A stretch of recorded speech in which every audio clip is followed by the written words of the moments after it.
यहाँ पे मैपिंग के थ्रू भी थोड़ा हिस्ट्री को पढ़ने की कोशिश किया करिए, क्योंकि मैपिंग के थ्रू क्या होता है, चीजें आपके दिमाग में रिटेन रहती हैं। जैसे कि सपोज आप पिक्चर देख के आते तो आपसे अगर पिक्चर की कोई थ्योरी पूछ ली जाती है, पिक्चर की कहानी पूछ ली जाती है, तो आपको पूरी कहानी याद होती है ना। तो हर चीज को विजुअलाइज की जा करिए, ठीक है, पिक्चोरियल फॉर्म में पढ़ने की कोशिश किया करिए। 57 का जो रिवोल्ट था, विद्रोह था, ये कहां से एक्टिव था और कहां पे था, ठीक है। तो दोस्तों ये वाली जो बेल्ट आपको दिख रही है, ठीक है, इस वाली बेल्ट में अगर मैं कह दूं जाके, तो यहाँ पे क्या इंक्लूड है, बंगाल इंक्लूड है, ठीक है, यहाँ पे ओडिशा इंक्लूड है। यहाँ पे निम्नलिखित कथनों पर विचार कीजिए, ठीक है। अब यहाँ पे दो स्टेटमेंट दे रखे हैं, ऐसा ही क्वेश्चन आपको आर में देखने को मिलेंगे, ठीक है। तो दोस्तों आपको इस टाइप के क्वेश्चंस को सॉल्व करने की आदत हो जानी चाहिए। Political scenario, economical scenario, social scenario, religion scenario, हर एक चीज को यहाँ पे ध्यान देंगे। तो दोस्तों hello everybody, this is me Altamash Mansuri and you are watching educator Altamash 2.0। So दोस्तों यहाँ पे मैं आज हिस्ट्री के कुछ टॉपिक्स हैं उनको मैं डिस्कस करने वाला हूँ, और आज का जो डिस्कशन होगा वो क्वेश्चन से मैं टॉपिक को डिस्कस करूंगा, ठीक है। क्योंकि आप लोग पढ़ते बहुत सारी चीजें हैं, ठीक है, लेकिन क्वेश्चन को अटेंड कैसे करना होता है और किस टाइप का पैटर्न पूछा जा रहा है, ठीक है, और किस टाइप के क्वेश्चन हमारे एग्जाम में आ रहे हैं, ठीक है, तो उसको लेकर के लोगों में थोड़ा प्रॉब्लम्स रहती हैं। तो आज मैंने क्या किया, एक बढ़िया सा टेक्निक निकाली है कि पहले मैं क्या करूंगा, क्वेश्चंस देखूंगा, ठीक है, फिर क्वेश्चंस के थ्रू मैं टॉपिक्स को थोड़ा नरेट कर दूंगा, ठीक है, जिससे क्या रहेगा, वो आपके दिमाग में लॉन्ग लास्टिंग रूप से बना रहेगा, ठीक है। तो आज का जो टॉपिक है हमारा 1857 से रिलेटेड बहुत सारे क्वेश्चन मैं डिस्कस करूंगा, और हाँ, इससे बाहर कहीं भी कोई भी क्वेश्चन जाने की संभावना नहीं है, क्योंकि मैंने यहाँ पे हर एक एक्सपेक्ट कवर करने की कोशिश की है, ठीक है, आपके प्रीलिम्स के पॉइंट ऑफ व्यू से लेकर के, ठीक है। और ये जो वीडियो है हमारे आरओ एआरओ को लेकर के भी और यूपी पीसीएस के प्री को लेकर के, दोनों के लिए ही सफिशिएंट है, ठीक है। तो दोस्तों मैं पहले क्वेश्चन के बारे में बात कर लेता हूँ। तो पहला क्वेश्चन दे रखा है, 1857 की क्रांति का निम्नलिखित में से कारण था, ठीक है। तो दोस्तों जैसे कि आपने आरओ का भी एग्जाम दिया होगा, ठीक है, तो आपने देखा होगा कि कथन कारण को लेकर के बहुत सारे क्वेश्चन थे, ठीक है, और स्टेटमेंट वाइज बहुत सारे क्वेश्चंस थे। जैसे कोई सपोज वाइज टॉपिक दे दिया गया कि एनवायरनमेंट में इकोटोन दे दिया गया, ठीक है, या फिर लिम्नेटिक क्षेत्र दे दिया गया, तो उससे रिलेटेड जितनी भी चीजें हैं आपको वहां पे दे देगा। तो वहां पे आपको फुल्ली चीजें पता होनी चाहिए, ठीक है, आपको थोड़ा डीप नॉलेज होना चाहिए। तो दोस्तों ये क्वेश्चन भी कुछ इसी टाइप्स के हैं, ठीक है। तो 1857 की क्रांति का निम्नलिखित में से कारण है, ठीक है। अब देखो ये फैक्ट पे कम है, ये फैक्ट पे कम है, लेकिन यहाँ पे कॉन्सेप्चुअल क्लैरिटी को लेकर के क्वेश्चन अच्छा है, ठीक है। तो इसी टाइप के क्वेश्चन अब पूछे जा रहे हैं, ठीक है। तो दोस्तों यहाँ पे पहला ऑप्शन दे रखा है, ब्रिटिश की प्रशासनिक नीतियां, ठीक है, ऑब्वियस सी बात है, ब्रिटिश की प्रशासनिक नीतियां थोड़ा जटिल हो चुकी थी, ठीक है, चीजें यहाँ पे चेंज होती जा रही थी। दोस्तों दूसरे ऑप्शन दे रखा है, भारतीय सामाजिक धार्मिक मामलों में हस्तक्षेप, ठीक है। जी हाँ, बिल्कुल, ये भी दूसरा भी सही है। क्यों सही है? क्योंकि हमें पता है दोस्तों कि 1829 में क्या हुआ था कि सती प्रथा को बैन कर दिया गया था, ठीक है। तो यहाँ से एक फैक्ट और निकल के आता है कि 1833 से क्या हो गया, ठीक है, यहाँ पे गवर्नर जनरल ऑफ इंडिया का पद आया था, और पहले गवर्नर जनरल ऑफ इंडिया कौन थे, यहाँ पे लॉर्ड विलियम बेंटिक थे, ठीक है। तो दोस्तों यहाँ पे हमें देखने को मिल रहा है कि यहाँ पे सती प्रथा को बैन कर दिया गया।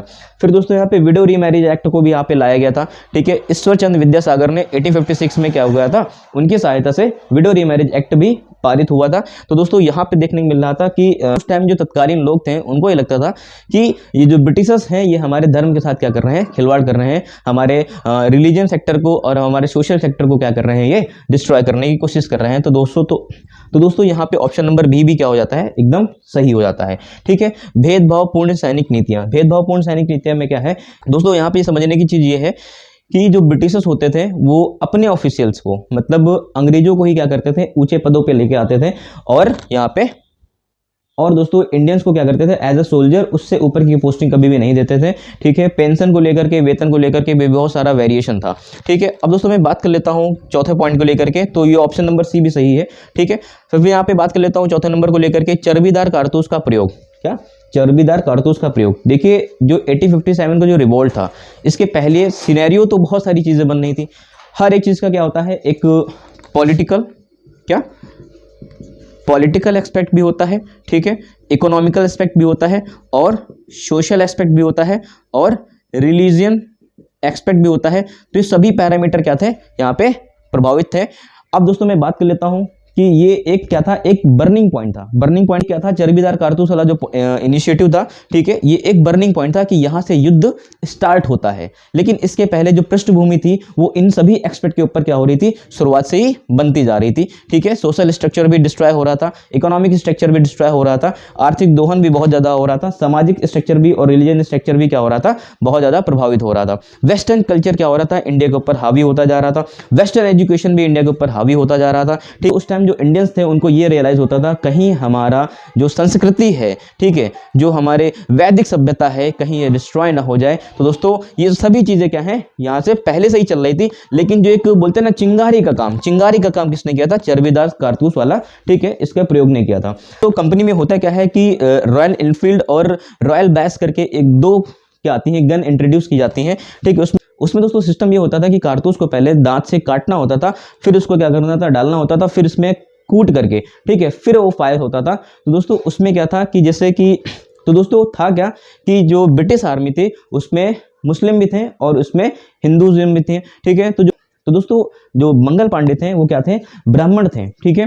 दोस्तों ब्राह्मणों के लिए क्या है, गाय पूजनी है, ठीक है। और जो मुस्लिम्स थे उनके लिए पिग, ठीक है, उनके लिए पिग जो है वो क्या था, बहुत ही ज़्यादा नेगेटिव वर्ड्स है, ठीक है। नेगेटिव वर्ड्स का मतलब उसका नाम भी नहीं लेते हैं वो लोग। तो दोस्तों यहाँ पे पिग और काऊ की चर्बी से क्या किया जा रहा था, तो दोस्तों यहाँ पे पिग और काऊ की चर्बी लगा करके एज अ ग्रीसिंग का काम करते थे कि वहाँ पे इनमें कारतूसों में जंग न लग जाए। तो ग्रीस की जगह पे क्या कर रहे थे, पिग और काऊ की जो फैट होती है, जो चर्बी होती है, वो यहाँ पे लगाई जा रही थी।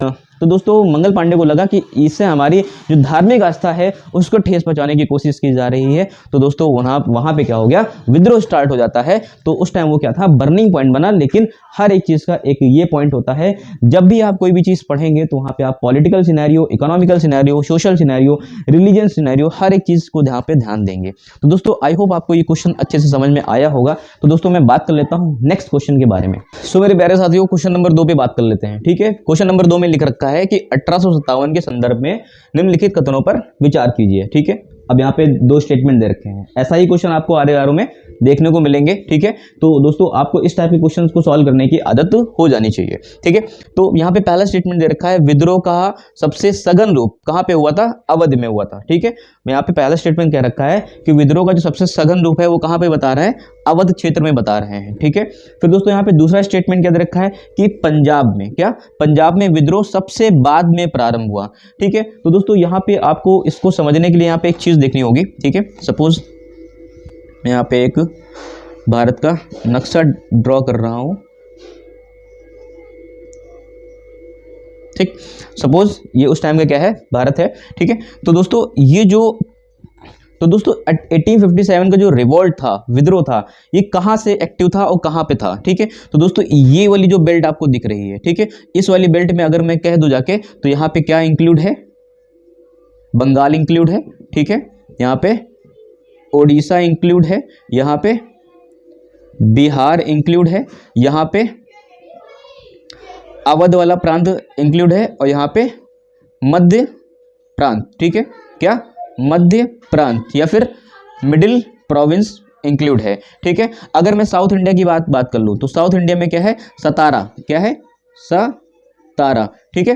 तो दोस्तों आपको यहाँ पे मैप के थ्रू सारी चीजें समझ में आ रही होंगी, ठीक है, कि यहाँ पे ये जो मध्य प्रांत है, बिहार हो गया, बंगाल हो गया, उड़ीसा हो गया, ठीक है।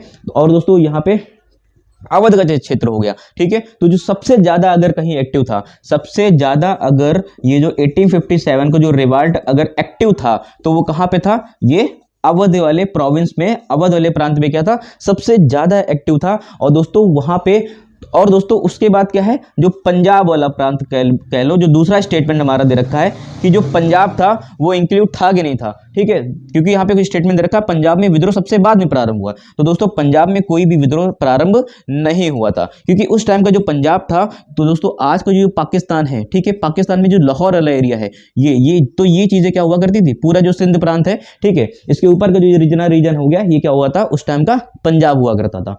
तो दोस्तों अब जरा बात समझना यहाँ पे, तो पंजाब में क्या था, तो दोस्तों पंजाब ने सपोर्ट नहीं किया था, पंजाब में ये विद्रोह प्रारंभ नहीं हुआ था। इवन ब्रिटिशर्स ने क्या किया था, पंजाब में से सिख रेजिमेंट का, क्या सिख रेजिमेंट का एंड गोरखा का, किसका, गोरखा रेजिमेंट का क्या किया था, विद्रोह को दबाने के लिए, दमन करने के लिए, क्या करने के लिए, विद्रोह का दमन करने के लिए क्या किया था, सपोर्ट लिया था, ना कि यहाँ पे पंजाब में विद्रोह सबसे बाद में प्रारंभ हुआ। तो यहाँ पे स्टेटमेंट कौन सा हमें केवल नजर आ रहा है, यहाँ पे ऑप्शन नंबर ए सही हो जाता है कि विद्रोह का सघन रूप कहां हुआ था दोस्तों, ओनली ए है। ठीक है, यहाँ पे बी ऑप्शन करेक्ट नहीं है। ठीक है, तो दोस्तों आई होप आपको ये क्वेश्चन समझ में आया होगा। यहाँ पे मैपिंग के थ्रू भी थोड़ा हिस्ट्री को पढ़ने की कोशिश किया करिए, क्योंकि मैपिंग के थ्रू क्या होता है, चीजें आपके दिमाग में रिटेन रहती हैं। जैसे कि सपोज आप पिक्चर देख के आते हैं,